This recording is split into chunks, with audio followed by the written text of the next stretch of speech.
Welcome back to Up North at 4, and joining us now it is Becky, Eddy, and Guy Hansen as we're getting ready to have a night on the farm, which is coming up this weekend, if I'm not mistaken. Thursday. Tomorrow. That's tomorrow. Yeah. Well, it's been a long week already. I was gonna say, it feels like it should be Thursday already. So regardless, tomorrow night on the farm. Guy, tell us what this is all about. Well, the Ag Research Farm out near Starks does a lot. They do potato breeding and raise a lot of different kinds of potatoes. So this is their invitation to the community to come and pick potatoes and help pick enough potatoes for the food pantry for all winter. They'll store them, and they will go out and get them all winter. So Becky can tell you exactly how this is going to work, but it's a great event for us and for the community to come out and also get a few potatoes. Right? So, or more than a few. You can put a lot in there. Well, we got a lot of potatoes in the food pantry, but if everybody can take a bag of potatoes home too. So yes. I'll be quiet. So yeah, Becky, what could people expect out there tomorrow night? We're going to actually have a pretty big event. In the fact that we have a number of sponsors. Triggs is sponsoring, the Wisconsin Potato and Vegetable Growers Association is sponsoring, A1 Septic, and also we're cooperating with the Rylander Food Pantry. So we're going to have light food, and water will be provided. It's just a really fun night, kind of learning and being with others in the community, helping to provide for local food needs. And learn a little something about, kind of what our station does. We are one of 12 research stations for UW-Madison. And we are the state potato breeding program, which means that we develop new varieties of potatoes. We have about 55,000 new varieties into our program every single year. She said 1,000. 55,000. 55,000 varieties of potatoes. Yes. Not like individual potatoes. Yes. Different types. Nope. Individual potatoes. What? Yes. You'll have to come out sometime, and maybe you can do a story on the breeding program. I get kind of like on one hand, like red potatoes. Russets, Idaho. Yeah, so what actually will be fun about tomorrow evening is that we do have a couple of the varieties that have been developed at the station in these plots. Red Prairie, Lakeview Russet, and Plover Russet are three of them.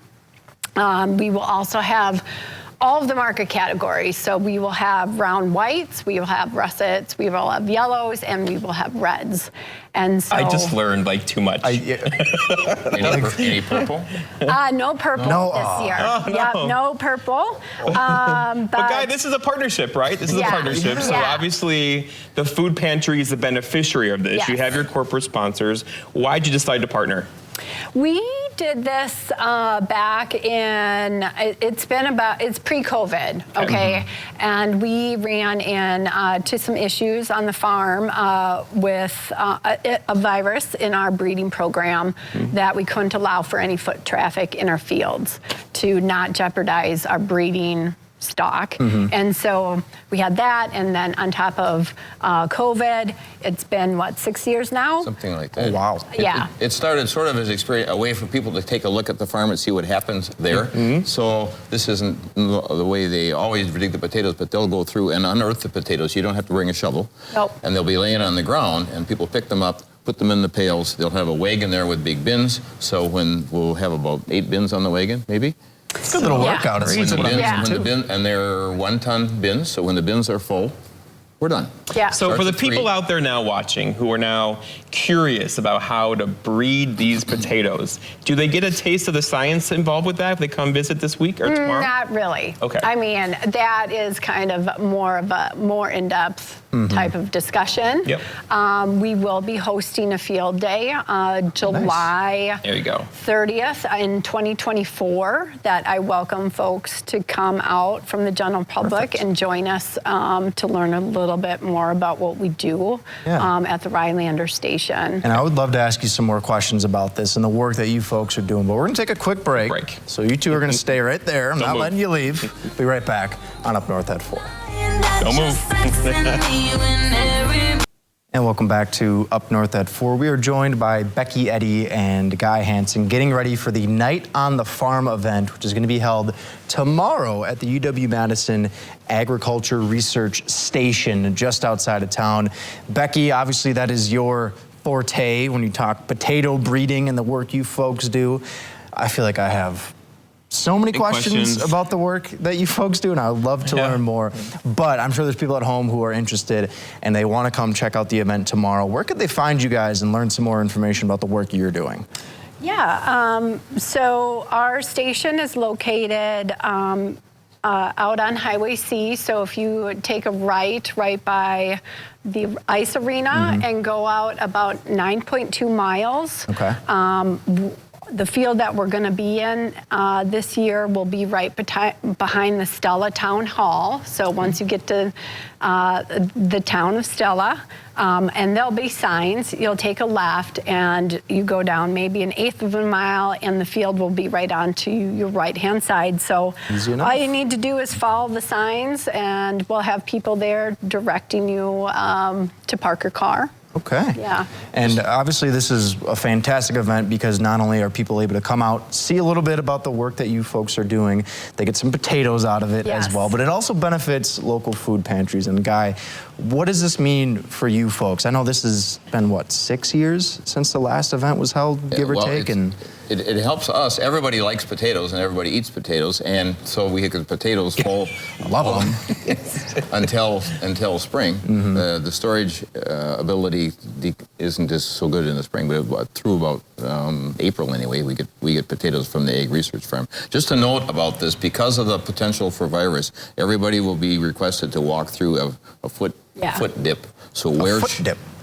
So closed-toed shoes are required for safety and virus reasons. So they'll be not exactly like other years where people could just go willy-nilly into the field. But Right. That's a good point. Thanks, Guy. Yeah. So it's out there in Stella. It's tomorrow evening. Yes. What are the times again? Starts at 3. Starts at 3 to 6. Bring a big appetite because Triggs is bringing hot dogs and chili and the food pantry, caramel apples, popcorn. The food pantry is actually going to highlight 2 of our breeding lines that are kind of up and coming. The one is named W13103-2Y. It's a yellow. Rolls off the tongue. And then W3102Y what? And then one that was just recently named Portage Russet. Dual purpose russet, so it has frying and fresh market capabilities. That one sounds a little easier. I'm still stuck on the 55,000 varieties of potatoes this year. But it's true, like this is the work that gets lands on new varieties of potatoes that makes it around the world in just years from now, right? Yeah. Well, it takes about a good 12 to 15 years to populate everywhere. Yeah. But it starts here, and that's something to be really proud of. You know? And our goal is really working with all of the other breeding facilities throughout the U.S. and Canada to really try to find the varieties, the right variety for the right place. Like what doesn't necessarily grow well here may grow really well in like the Pacific Northwest. Right. And so interesting. That's our efforts as like breeders, this collaboration. Zone 3 is hard to grow in. And the potato chips that you eat were very likely developed right there in this facility. Yes. I love it. So that's there's the a local point. connection. It's so cool. Love what you're doing. Helping people, and it's fascinating, just a peek behind the curtain of the work that you folks are doing. So I did want to make one plug that I forgot to say, is that the Wisconsin Potato and Vegetable Growers Association also is a big sponsor of this event, and we will have potato chips from farmers that of lines that were created here in Wisconsin. Sounds fantastic. Thank you very much. Love the work you folks are doing. It's a pleasure meeting you both. We're going to take a break, and Up North at 4 will be back after this. It's so cool.